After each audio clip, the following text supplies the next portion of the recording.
So according to question 5, we want to calculate the 3-monthly transition matrix. How do we calculate that?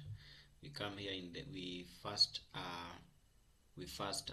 calculate the bracket of the November, December, January and February. So bracket of the November we will take is equal to ifs, then we move to K2. Why do we move to K2? If you check K, this part of K, let me use a red part.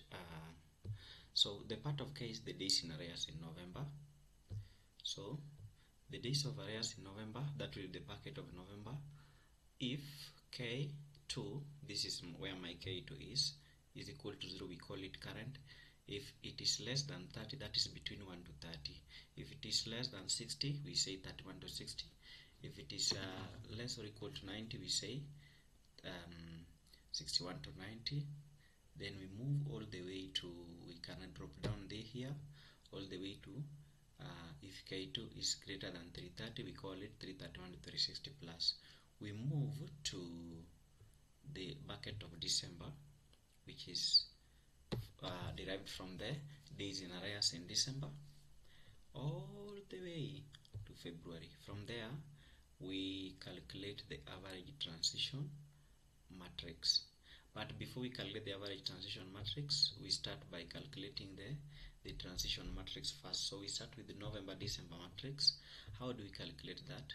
We find is equal to count ifs. We go to case 2, $O. So if we move to case 2 here, colon O is the bucket of November.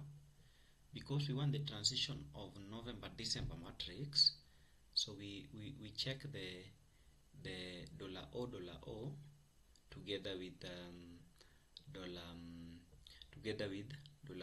$P. If you check the case study, our case 2, that is the loan data,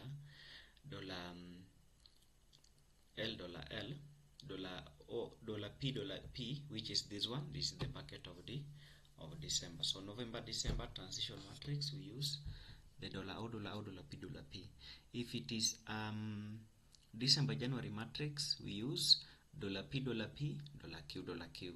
If it is January-February matrix, we use $Q, $R. Once you are done, we move to average transition matrix. In the average transition matrix, we use this formula is equal to average.